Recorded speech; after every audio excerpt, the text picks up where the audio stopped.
El primer chasquido del látigo resonó como un trueno en la silenciosa plaza. Y al segundo ya nadie miraba hacia otro lado. Lidia no gritó.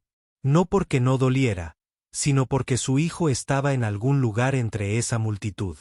Sus muñecas estaban atadas al poste de amarre afuera del juzgado, su espalda expuesta tanto al sol como al juicio, y cada latigazo quemaba no solo la piel, sino años de verdad cuidadosamente oculta.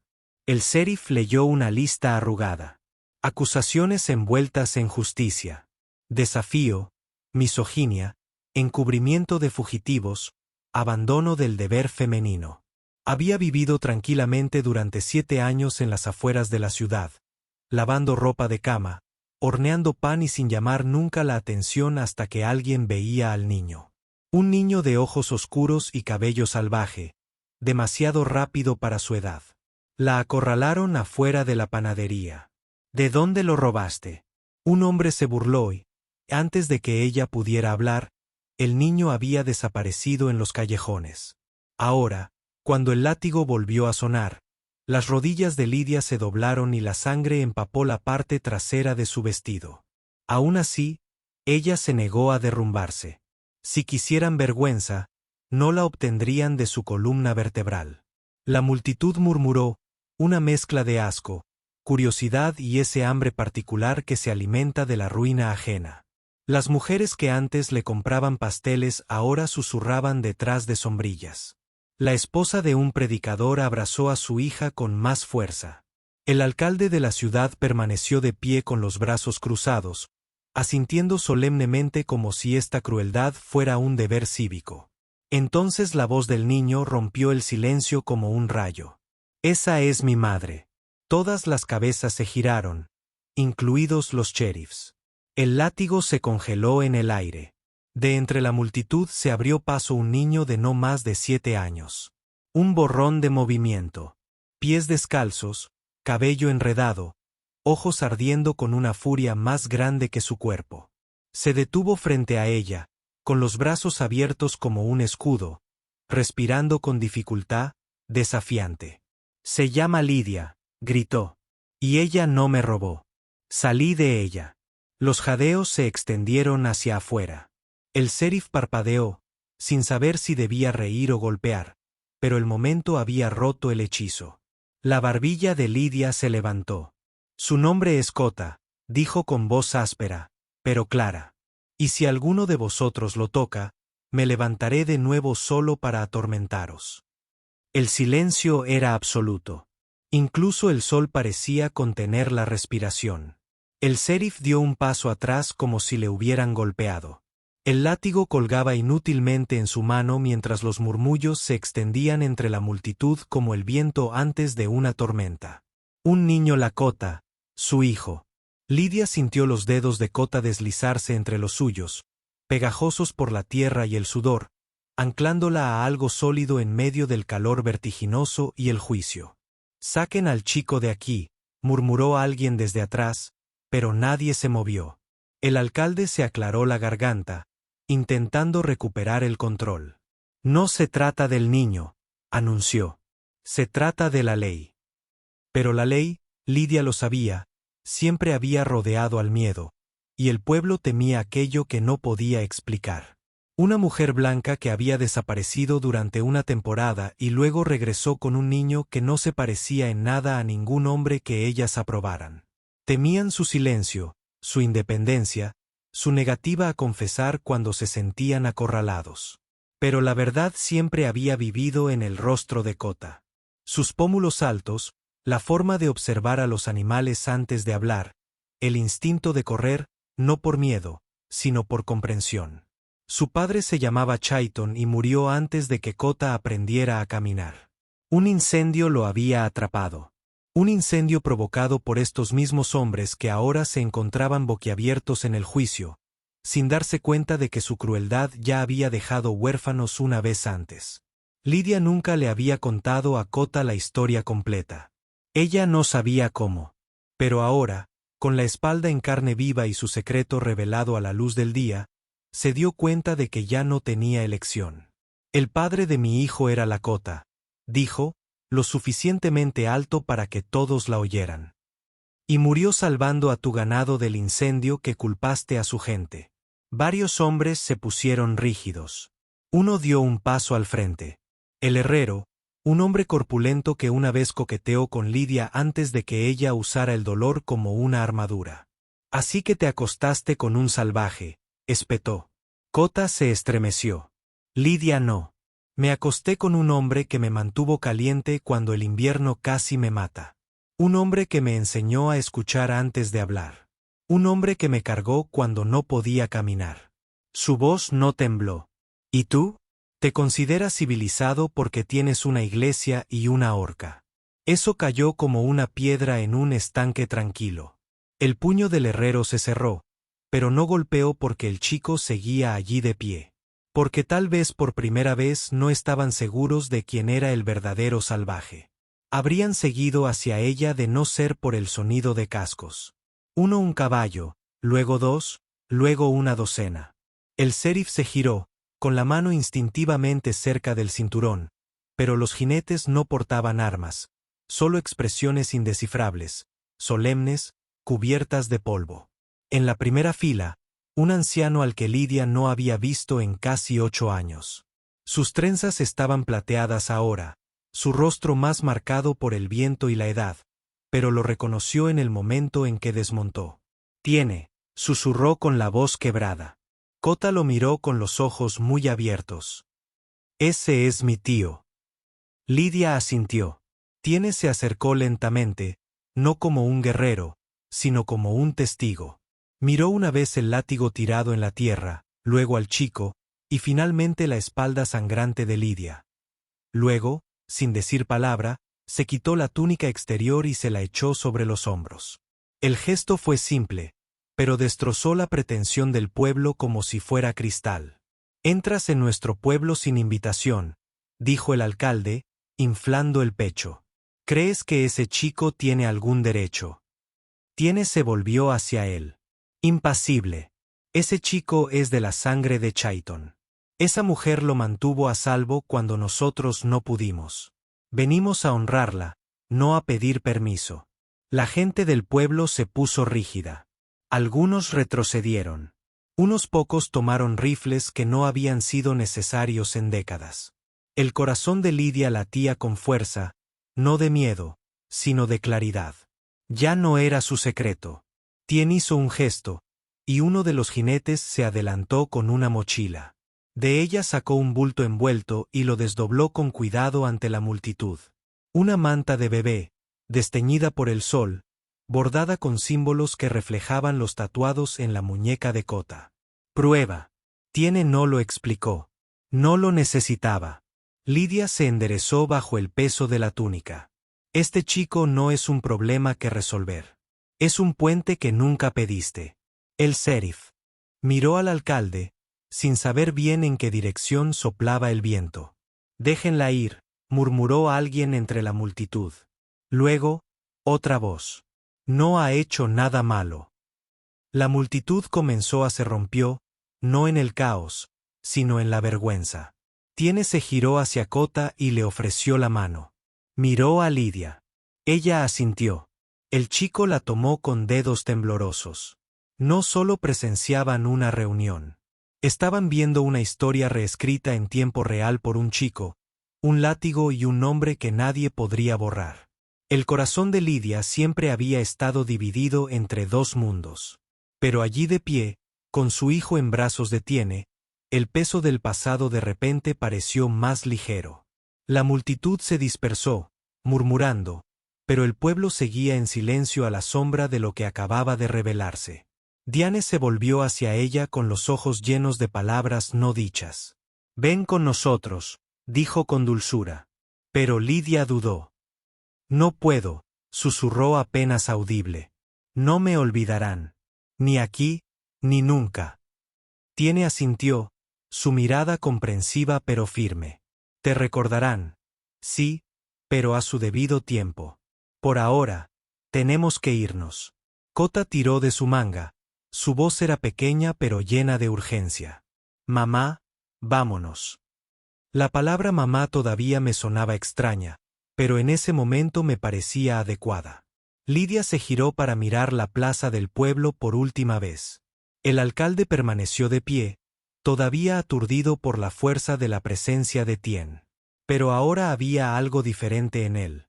La vergüenza en sus ojos era casi palpable, como si hubiera visto algo que no quería ver. «No es así como hacemos las cosas por aquí», murmuró. Pero su voz carecía de la convicción que tenía antes.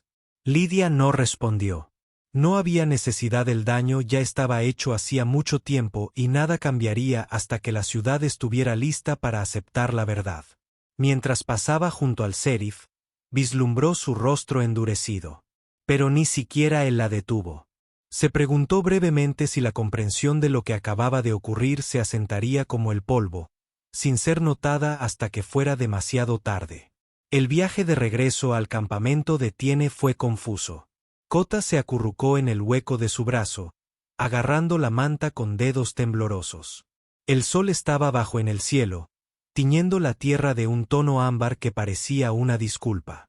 Tiene permaneció en silencio, su presencia fue un ancla tranquila en el tumulto del día. Pero Lidia podía sentir el peso de lo que se avecinaba. No es el final del viaje. No, eso vendría después, pero fue el comienzo de algo que no se podría deshacer. El día había cambiado todo y nunca volverían a ser los mismos. El campamento Lakota estaba situado entre los acantilados rojos y los álamos, brillando con la última luz del día. Lidia solo había estado allí una vez, hacía años, oculta por el anochecer y la urgencia, cuando Chaiton la había guiado a través del río bajo un manto de estrellas y silencio. Ahora ella entró no como un secreto, sino como alguien lo afirmó. Los niños corrían descalzos entre las tiendas, su risa suave como el susurro del viento entre las hojas. Nadie la miró fijamente. Nadie hizo preguntas. Al principio se aferró a ella, pero cuando una mujer mayor le ofreció un animal de madera tallada, dio un paso adelante. La curiosidad superó a la precaución. Tiene condujo a Lidia al círculo de fuego, donde esperaban los miembros más antiguos de la banda, no guerreros, sino mujeres con rostros arrugados y hombres cuyos ojos reflejaban años. Una mujer extendió la mano y tocó suavemente el brazo de Lidia. «Mantuviste su llama», dijo ella. «Ahora te ayudaremos a llevar el tuyo». Lidia no entendió todas las palabras, pero sintió que su significado se asentaba en su pecho como pan caliente. No la acogieron por obligación. La estaban envolviendo en algo más antiguo que la ley o la sangre. Tien habló en voz baja, explicando al círculo lo que había sucedido en la ciudad. No con ira, sino con verdad. Ella se enfrentó a ellos. Dijo, pero no debería haber estado sola. Un lento asentimiento pasó de persona a persona como si se pasara una antorcha. Un hombre llamado Enipai, con piel como cuero curtido y ojos como humo, levantó un bulto que estaba a su lado. Dentro había un chal, de un rojo intenso, ribeteado con cuentas tan finas que brillaban a la luz del fuego. Esta era de la madre de Chaiton, dijo. Estaba destinado a su esposa. Él la eligió. Lidia extendió la mano, con manos temblorosas, mientras la mujer que la había tocado primero se la colocaba sobre los hombros. No fue una ceremonia. Era algo más silencioso, más profundo. Kota observaba, todavía sosteniendo el animal de madera. Luego susurró, «Tengo un nombre aquí». El círculo se giró hacia él. Tiene sonrió. «Tienes el nombre que te dio tu padre, y ahora tendrás el que te daremos juntos». Lidia sintió un nudo en la garganta, no de miedo, sino de la terrible y hermosa comprensión de que este niño que había sido un secreto toda su vida finalmente estaba siendo visto. Y ella, por primera vez, no se escondía. El fuego para nombrar era diferente de las llamas de la cocina o del calor del círculo. Era bajo y firme, alimentado con hierbas y maderas específicas que crujían de formas que Lidia nunca antes había oído. Tien se sentó frente a Kota, con una pluma en una mano y una línea de ocre rojo dibujada en su propia frente. A su alrededor, los demás habían formado un círculo silencioso, no para observar, sino para apoyarse. Kota se sentó erguido, con las piernas cruzadas y los ojos abiertos, pero quieto. Lidia se arrodilló justo detrás de él, insegura de si debía quedarse o alejarse. Pero cuando su mano comenzó a resbalar de su hombro, Kota extendió la mano hacia atrás y le agarró los dedos. «Quédate», susurró. Tiene asintió sin levantar la vista, como si el alma del niño acabara de pasar su primera prueba. «El fuego lo conoce», dijo, esparciendo salvia seca sobre las llamas. «No damos nombres. Los escuchamos». El humo se elevaba en espiral, bailando, sin revelar nada a los ojos de Lidia, pero algo se agitó en los rostros de los ancianos. La voz de Tien adquirió un ritmo mitad canto, mitad oración, y el viento se calmó como si estuviera escuchando. Luego habló suavemente. «Se llamará Mapiaca», dijo. «Nube que permanece». No hubo aplausos, ni sonrisas, solo un silencioso acuerdo, como si hubiera sonado una campana en el mundo espiritual. Kota se volvió hacia Lidia. «Nube que permanece», repitió. Ella asintió lentamente y con la voz quebrada. «Significa que no irás a ningún lado, cariño». «Ya no». El círculo se dispersó lentamente, pero no desapareció. De ella. Se movieron, rozando su hombro, apretándole la mano, inclinando ligeramente la cabeza, haciéndole saber. «No está solo ahora». Tien le puso una mano en el hombro. «Mañana», dijo, «hablamos de tu lugar aquí». Lidia lo miró a los ojos. «¿Crees que hay un lugar para mí?» Miró a Kota, quien lanzó el animal de madera al aire y lo atrapó con ambas manos. «Lo hiciste tú mismo», dijo Tiene. «Solo te preguntamos si te quedarás dentro». Esa noche, Lidia yacía junto a su hijo en una tienda de campaña que olía a cedro y tierra. La respiración de Kota se estabilizó. Su mano encontró la de ella en la oscuridad. Y en la quietud, finalmente se permitió creerlo. Estaban a salvo. La mañana llegó con aroma a menta silvestre y bosque. Y por primera vez en años, Lidia no se levantó con miedo. Ella observó a Kota dormir, su rostro suave en la pálida luz, los brazos extendidos como si nunca lo hubieran perseguido, como si nunca lo hubieran escuchado gritar detrás de él. El chal todavía se aferraba a sus hombros y sus cuentas se sentían frescas contra su piel. Afuera, un murmullo bajo de vida se extendía por el campamento. Mujeres moliendo maíz, hombres que regresan de sus cacerías tempranas, niños corriendo descalzos por la hierba alta. Lidia salió parpadeando. Ella esperaba mirada sobre ella, juicio, vacilación, pero lo que recibió fue un asentimiento, una sonrisa, un tazón de bayas colocado suavemente en sus manos por una niña no mayor que Kota. Taine la encontró junto al fuego lejano, donde el agua hervía en una olla ennegrecida. «Hoy nos ayudarás en el río», dijo como si ella siempre hubiera pertenecido allí. «Caminarás con Chenoa. Ella te mostrará las hierbas». Lidia no preguntó por qué. Ella solo asintió. Chenoa hablaba apaciblemente pero tenía pasos seguros, con trenzas hasta la cintura y una voz como un trueno silencioso. Mientras avanzaban por la orilla del río, ella señalaba las plantas por sus nombres reales, nombres que Lidia nunca había oído.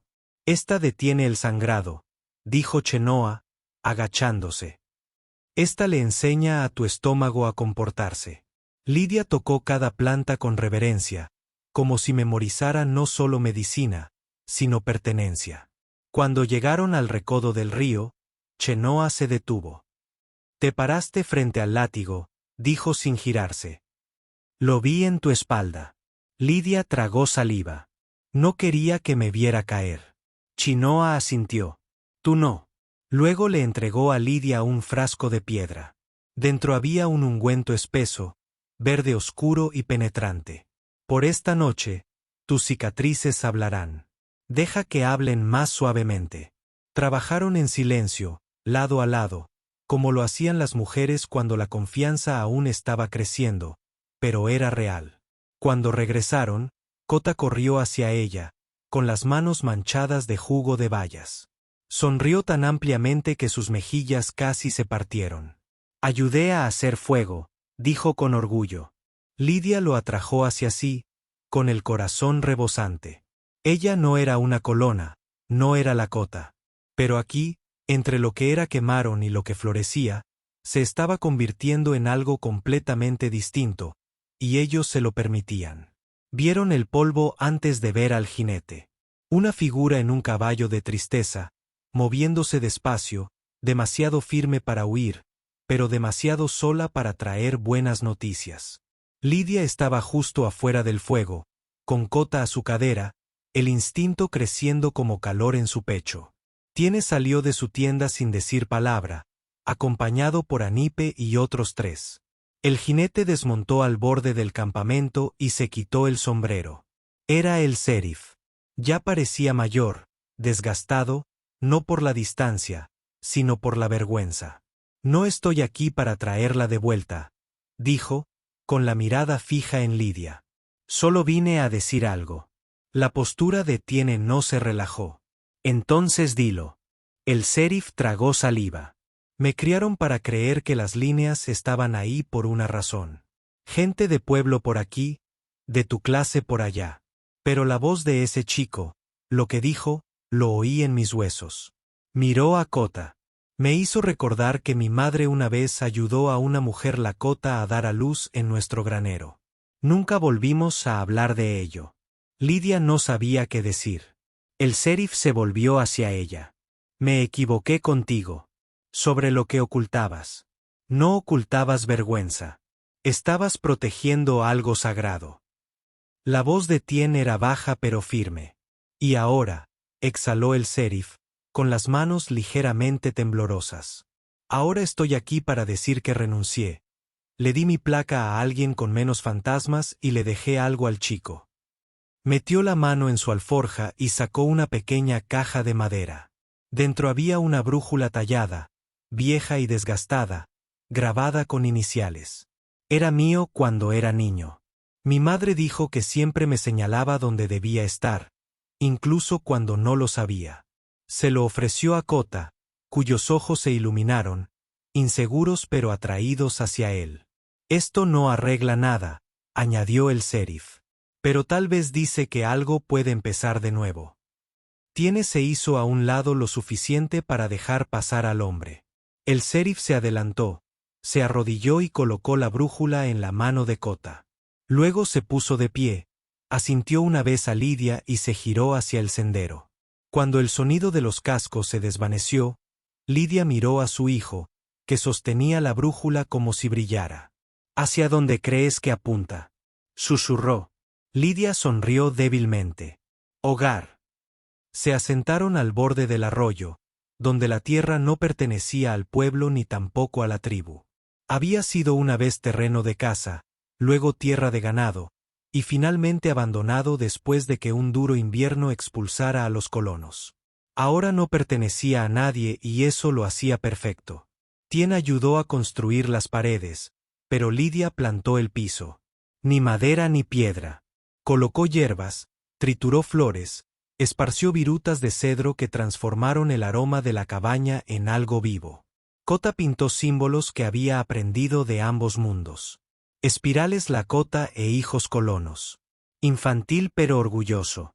Creció rápidamente en esos meses. Piernas más fuertes, risas más fuertes, cicatrices del recuerdo que se desvanecen como escarcha de luto. Cada pocas semanas, Genanoa traía medicinas e historias. A veces, los niños del pueblo venían y se sentaban junto al fuego y escuchaban a Lidia leer libros gastados que nunca habían visto antes. A cambio, le enseñaron a Cota a hacer trampas para conejos y a trepar a los árboles sin ser escuchado. Él se estaba convirtiendo en algo más de lo que ella jamás imaginó, más de lo que ambos mundos habían esperado. Lidia horneaba pan para comerciar, aprendió a coser cuero y comenzó a pronunciar las palabras Lakota lentamente, como si fueran canciones que apenas estaba recordando. Una noche, mientras el viento cálido entraba por la ventana abierta, Cota estaba en la puerta, sosteniendo su brújula. Apuntaba hacia aquí, dijo. Lidia levantó la vista del hogar. ¿Qué quieres decir? Él sonrió. Le pregunté si estábamos en casa. Señaló hacia aquí. Ella se acercó a él, arrodillándose junto a su cuerpo en crecimiento. El hogar no es solo donde dormimos, dijo. Es a donde la gente regresa. Esa noche, alguien lo hizo. El sombrero del sheriff apareció primero en un bulto dejado a sus pies. Dentro había tela, sal y 3 figuras talladas a mano. Una mujer, un niño y un hombre alto con trenzas. Ninguna nota, solo reconocimiento. Lidia sostuvo las figuras y no sintió ira, solo alivio. Cota las colocó en el estante sobre el fuego, ordenándolas con cuidado, con los ojos brillantes. Esa noche, mientras estaban sentados bajo las estrellas, Lidia se dio cuenta de que el silencio ya no era vacío. Era paz. No habían regresado al pueblo. No habían desaparecido en la tribu. Habían construido algo intermedio. Y en ese espacio, ni reclamado ni prestado, su historia se arraigaría como un árbol sin cercas. La primavera los encontró cerca de la bifurcación del río, donde los sauces se inclinaban lo suficiente como para tocar el agua, y la voz de Lidia por fin sonaba como si volviera a sonar afuera. Sus días transcurrían con ritmo. Leña por la mañana, pan al mediodía, enseñándole letras a Cota bajo la luz que se filtraba por la ventana de la cabaña. Había crecido, su cabello más largo, su habla era una danza entre 2 idiomas. Ahora la llamaba Aa, no por obligación, sino por instinto. La palabra para madre le salía con facilidad. Le hacía doler el pecho de la mejor manera. Una tarde, Tien llegó con la figura tallada de un pájaro y una sonrisa serena. Se sentó a tomar el té, pero habló poco, solo observando el terreno que la rodeaba como quien mide. Al levantarse para irse, colocó el pájaro en la palma de Cota. Para tu círculo, dijo. Cada familia construye el suyo con el tiempo. Luego se volvió hacia Lidia y le ofreció un único asentimiento que tenía más peso que 1000 disculpas. Ella lo observó cabalgar hasta que los árboles se tragaron su sombra. La vida fluyó en suaves olas después de eso. La gente del pueblo nunca llegó.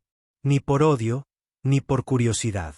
Pero una vez Lidia vio a una chica de la panadería pasar por el borde de el bosque con su padre. La niña saludó, insegura pero sin miedo. Lidia le devolvió el saludo. Una noche tranquila, mientras la luz del fuego parpadeaba en las paredes y la lluvia golpeaba suavemente el techo, Cota hizo la pregunta para la que no se había preparado. ¿Cómo se llamaba? Lidia se apartó del fuego. Las figuras talladas proyectaban largas sombras a su lado.